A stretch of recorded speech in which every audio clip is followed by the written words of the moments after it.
Yes, and even fellow Namibians that are following these discussions. Uh, when I was asked to speak at this discussion forum, I thought to myself, what would be the best way to try and have this discussion rolling and become fruitful. So I was contending with two ideas, whether to prepare a speech or to make a presentation. And I got convinced in my mind that the presentation will do justice to what I need to say today. Um, just to give you an overview of what I'm going to speak about, some few introductions, and just some little bit of some views on the existing laws, the reform that has been undertaken, and what we have in the kitty as the authority in terms of the manner in which we execute our duties as a supervisor. Also to give you some insight in terms of what is the way forward, where we are heading to, what we intend to implement in terms of our supervisory methodology, and some market conduct issues, and also touching on financial stability. And all these are all encompassing into the discussion of today about FEMA. So FEMA touches on all of this, and finally I'll do some concluding remarks. Just as an introduction, NAMFISA is a creature of statute, and that statute is the NAMFISA Act of 2001. That is when it came into being. However, come October 2022, we will have a new NAMFISA Act that we will discuss about. Currently, what is our role as the regulator? We supervise and regulate the business of financial institutions and financial services, more specifically the non-banking. Anything that is bank is outside our scope. So all the non-banking financial institutions that falls within our scope. Also, we give advice to the Minister of Finance on the matters related to the non-banking financial services and institutions. Another function that was added to the authority was the issue relating to anti-money laundering, combating of financing of terrorism, glorification of financing. In the nutshell, that we enforce the provision of fear as a supervisory body to entities that are in the non-banking space. So I'm setting out this context so that we can understand the role of the authorities at the present moment. Our mission and vision, as you can see on the screen, as authority, what we want to do is that our mission is to make sure that we regulate and supervise the financial institutions, the intermediaries, so that we can foster stability. And there should be fairness in the non-banking sector, and there should be consumer protection, and also that the minister is well advised when he takes some of matters that relates to policy. And our vision, we want to make sure that what we want to attain at some point is that we have a safe, stable, and fair financial system.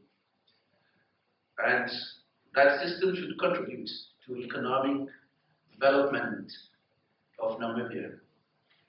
And at the authority, we value teamwork, integrity, excellence in terms of our service, and we want to be accountable, as well as that we need to be agile because things change.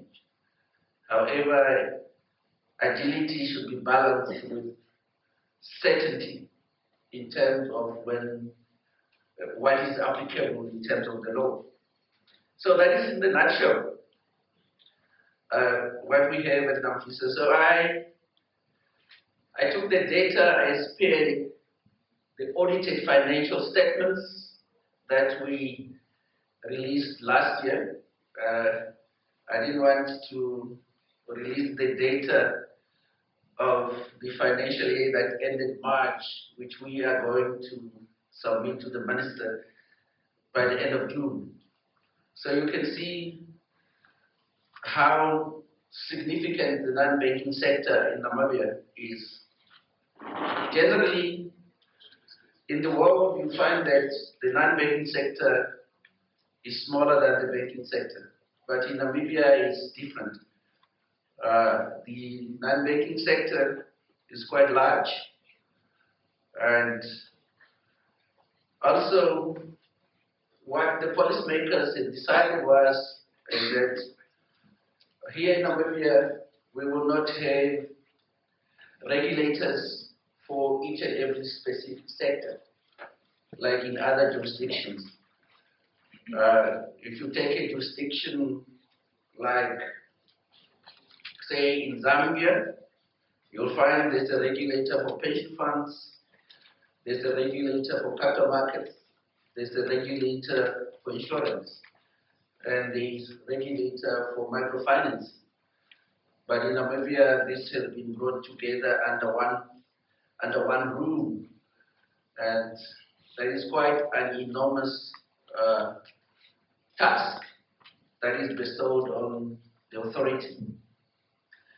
At the end of 2020, we had about 10,000 entities that we were exercising supervision over. The majority of those were the intermediaries. And at that time, the asset base was about in excess of 300 billion, so which is quite large. Someone would ask a question and say, why do we need to regulate the financial sector? What is the objective of us regulating the financial sector? You know, one, we want to protect the consumers of the financial services, because they need to have confidence in the system. And when we have confidence in the system, surely we can achieve stability. And therefore, is to protect the customers, to maintain confidence in the financial system, and also to have an efficient and effective financial system. Because we know in the financial system, there might be some information asymmetry, and in the end, that can lead to some distortion, that can lead to some market inefficiencies. So some of those need to be eliminated. I listened to the vice chairperson or president, I can't remember what title it is, welcoming us. He alluded to the issue of cost. When you regulate, there will be both direct costs and also indirect costs. And the cost of regulation need to be balanced against the benefit of regulation. So as regulators, we look at that seriously, and that's what we do at NAMFISA. So it's important that we, as Namibians, we have a financial system that is stable, that should be regulated. If we try something else, the cost of not regulating the financial system build the confidence in the system.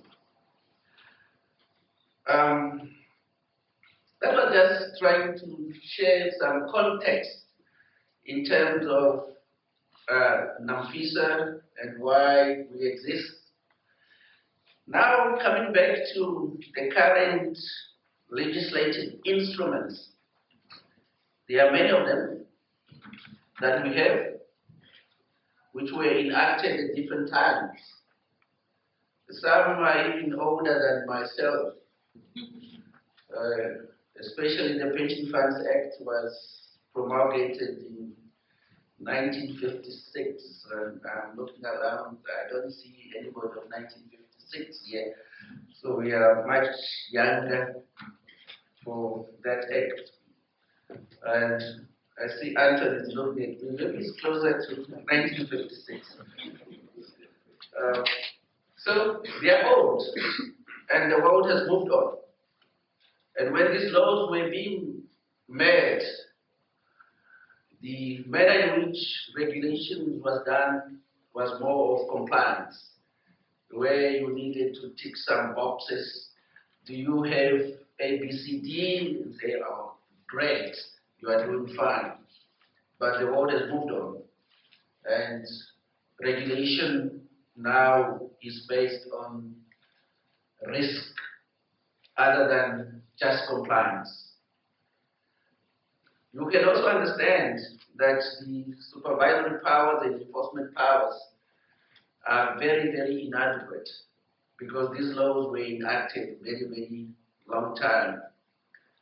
As an example, some of the penalties that can be issued upon conviction are as low as maybe $10.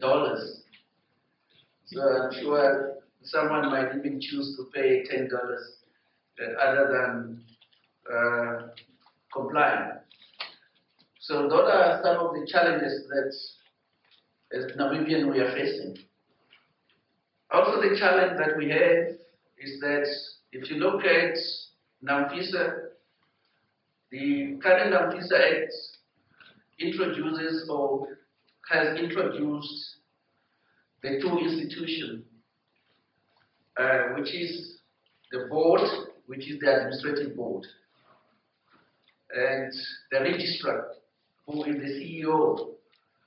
The board is responsible for governance. It does not have any powers when it comes to regulatory functions. That vests in the registrar. So the board needs to give the registrar funding for the registrar to perform his duties.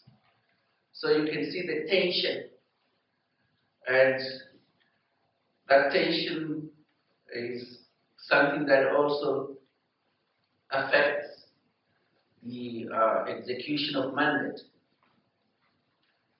Laws were promulgated at different times. Therefore, there are some inconsistency in the laws. At one stage, I was faced with a situation where another law says that if the decision of the registrar is adverse on your side, you need to appeal to the minister. The other law says you need to appeal to the appeal board that is constituted in terms of the NAMFISA Act. That brought some inconsistency. And all those need to be brought in line. And also the laws are fragmented. It makes it very difficult to execute. And in the end, that increases the cost of regulation. And there is inadequate consumer recourse mechanism. Currently now, if a regulated entity is aggrieved by the decision of the registrar, who is the person speaking now, they can go to the appeal board. The register and say that entity has somehow not doing the right thing for me. In some cases, in some of the acts, I'm not empowered to take certain actions. And I always hear from the discussions from the public, and they say NAMFISA is a toothless dog. I have to accept that within the context that I need to do something better, but as a statutory body that is created by statute, as an administrative body, I can only act within the confinements of the law. So otherwise, I'll be dragged to the appeal board, I'm dragged to court, and so far I've been dragged to court many times, so I can surely say so without fear of contradiction. So those are some of the challenges that we have. Also, the laws which are old inhibits innovation and entrepreneurship.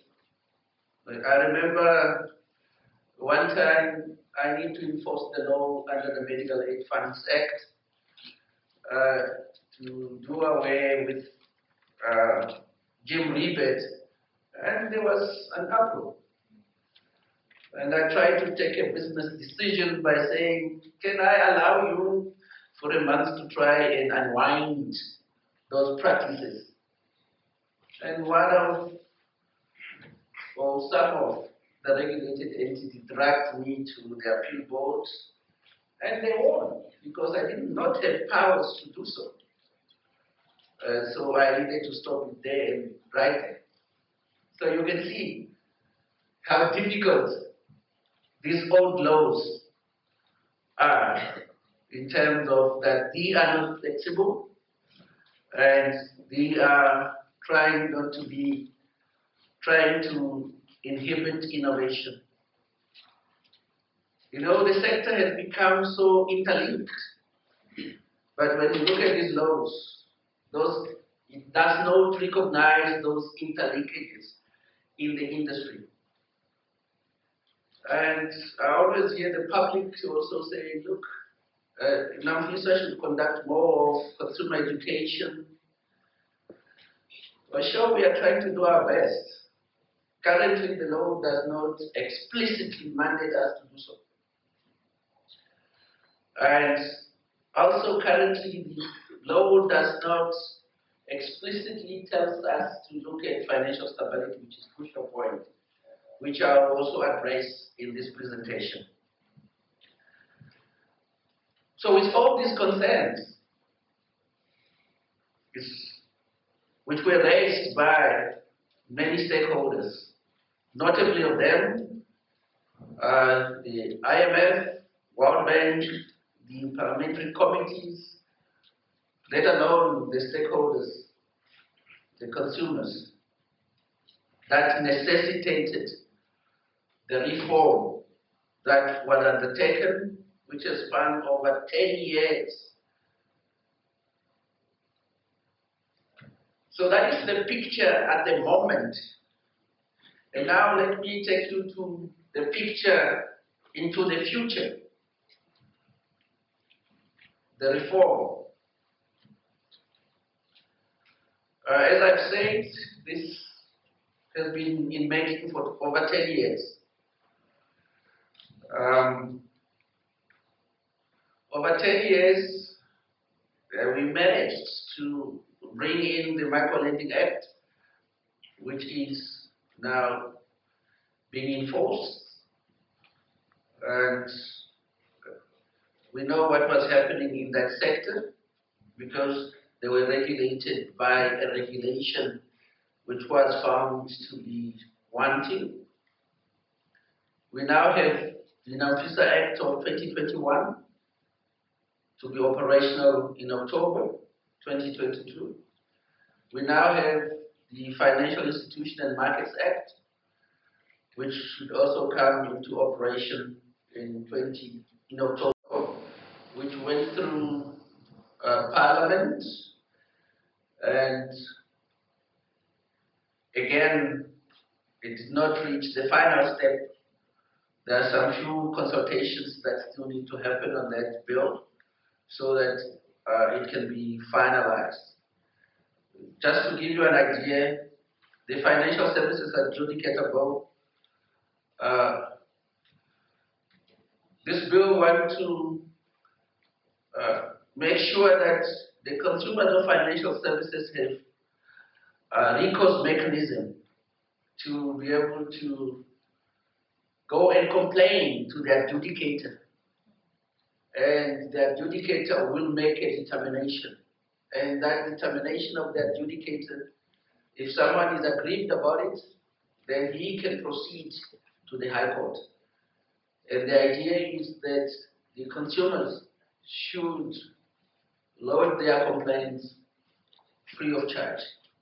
And the adjudicator, in terms of the thinking of the bill, will be separate from NAMFISA, because we are the regulator, and therefore let's focus on supervision and recourse mechanism. Let this be done by somebody else.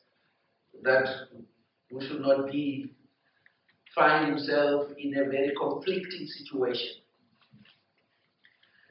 Also, we have the Consumer Credit Bill. This was part of a chapter in film, and it was found that the stakeholder involved on consumer credit, there are so many, and therefore it was taken out so that it can be dealt with differently. Soon we'll get to the public to get their views on the Consumer Credit Bill. The first draft, which is being looked at internally through all the task team that is composed of NAMFISA, the Central Bank, Ministry of Trade, Ministry of Finance. Once it has passed that stage, then we'll move into the consultation phase. That is just to give you an idea how things look like at the current moment and what's the future. I spoke about the two NAMFISA Act, and you can see those many legislation that has been condensed into FEMA. So FEMA discusses many things, not only retirement funds. That's what I appreciated from the vice chairperson or the vice president of the Economic Association.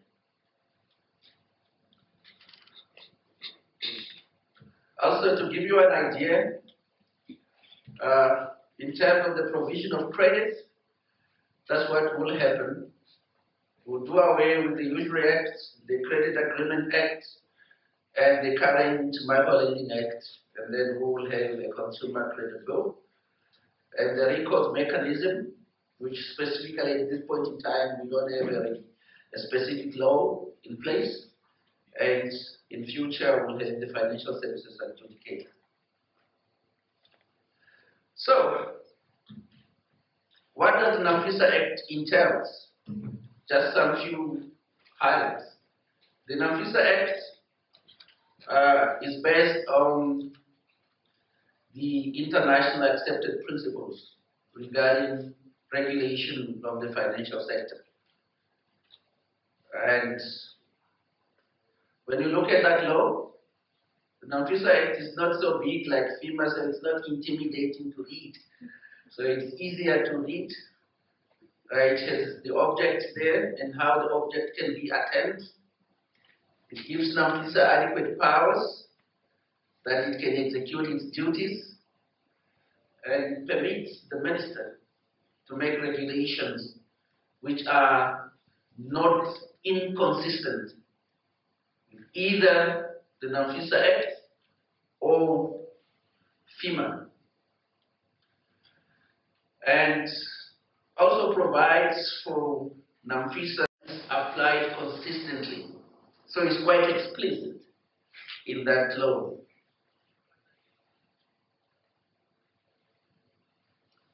And the famous act, the theme, its object is, as we listened to the Vice President, he captured it very well. We consolidate many of those laws that regulates the financial institutions, financial intermediaries, the financial markets. And they were other financial intermediaries that are not covered currently by the current legislation framework. Those has also been brought into the net. So what does it seek to do? One, it fosters financial soundness of the regulated entities, fosters stability of the financial system, looks at the market conduct of financial institution and financial intermediary. The market conduct currently in the new NAMFISA Act is not being mentioned, but now it's specifically mentioned. And fosters fairness, orderliness in the financial markets and financial institutions. Consumer protection is quite well pronounced. Public awareness and education is mild pronounced. And reduction and deterrence of financial crime. It talks about those. So those are all important provisions that you can find in FEMA as well as the NAMFISA Act. And that intimidating book, which I have heard, so that is quite intimidating, but it's very easy to read and follow. It has many chapters. Chapter 2 deals with insurance. 3 is financial markets. Collective investment scheme is in chapter 4. This is the unit trust scheme, in other words. Retirement funds, beneficiary funds and administrators, that is in chapter 5. And medical aid in chapter 6. I'll allude to all those chapters in a nutshell so that you know what is new in those chapters. And then there are general matters across the financial institution that are captured in chapter 10. In a short while, I'll allude to that. So, some of the highlights in chapter 2. The current legislation does not talk about gap insurance. This chapter 2 here now, gap insurance is spoken about. Just for your understanding, there is some instances where a medical aid fund can only cover a certain portion of your needs for health care, and therefore you can take an insurance to cover for your health need. That is the gap insurance. So, well defined in terms of what is gap insurance, and the regulation in that instance has already been drafted. It's in place. Also, we looked at the capital adequacy requirements in the Act, which is risk sensitive, and that requirement are contained in the standards. And also we speak about self-captive insurance, which is also not covered currently. So you can see how broad the insurance chapter is in terms of what are covered in there. And then there are certain things that you can do with regard to insurance, some jury services, and that you need to approach NAMFISA so that we can see if you can deal with that. Chapter 2 and a regulation has been drafted on that. And people normally say we cannot enter into the economic mainstream because the capital requirements for ordinary insurance is quite high. Now we have an opportunity to register microinsurance, and the regulation of microinsurance also is proportionate to microinsurance. So a regulation that has been drafted. So you can see that theme has much benefits to the nation and to the entrepreneurs. Some few highlights on Chapter 3 and Chapter 4, which deals with financial markets and collective investment schemes, which I can talk about as capital markets. Here we have seen that we have broadened the scope of the exchange. Currently, we only talk about stock exchange. In FIM now, you can have even commodity exchange. So there are different types of exchanges that you pay for. And additional securities and types of securities that can be listed on the exchange that has been broadened. And the current act, somehow it's not inadequate. It's not adequate in terms of market abuse and insider trading offenses. This has been brought into the act, that if there are market abuses in the financial markets or insider trading offenses, that can be dealt with. And the issue of custody and administration of securities has also been introduced. And the issue of uncertificated securities has also been introduced. Currently, we do not have a law on central security depository. In FEMA, this has been introduced. The law on security clearing houses, also this has been introduced. And this will protect the investors and will also deepen the financial market. I'm sure. Oh, I have 5 minutes. Okay. Maybe I should move faster. Retirement funds. Major revamp has happened. And one of the important provisions is the preservation. And that's making rounds, and the minister have pronounced himself and said, please, let's consult more. And we shall do so. And the modalities will be communicated and how this will be done. And so that at the end of the day, what we want is when you retire, or when I retire also, at least I have some income stream that I can live on. Friendly societies, this is a small industry, I'm not going to talk about that.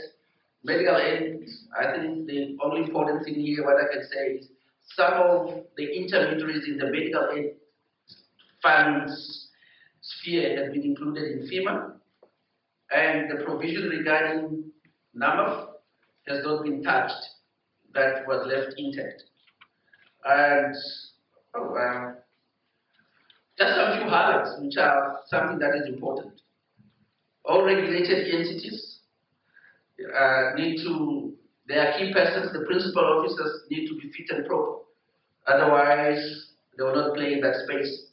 Certain operations are prohibited, certain conditions may be imposed, and we can still do some inspections, and also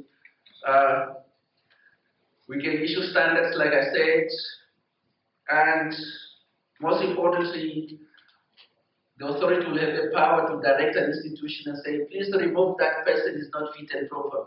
We'll not tell you and say, who are you going to put in there? That is the institution, what they can do. The board, the issue of 1/3 of the board must be independent to remove issues of conflict. provision has been introduced.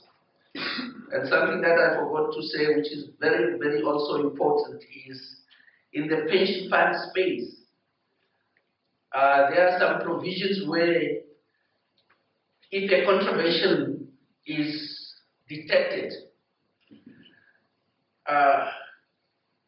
the people that feel responsible people can be taken to task.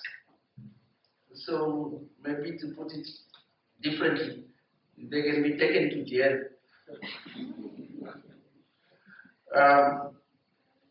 So there are issues of governance, how the appointment of auditors and evaluators, those are also described there. Subordinate legislation, I will not talk about that. I wanted to talk about this, but you can read for yourself.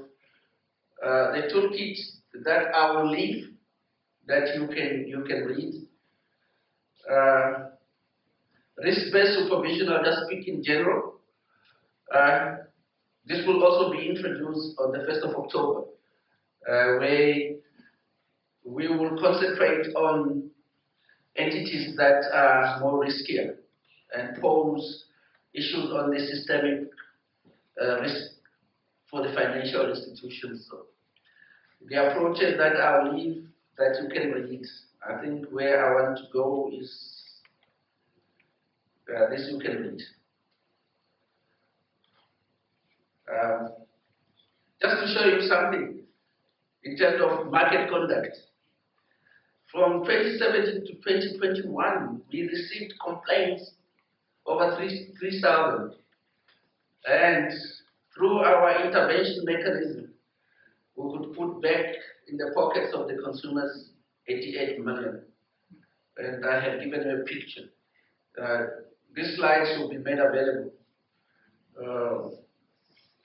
One important standard is treating customer fairly. And this is what the regulated entities need to comply with throughout the product life. That they should have the culture of treating customer fairly.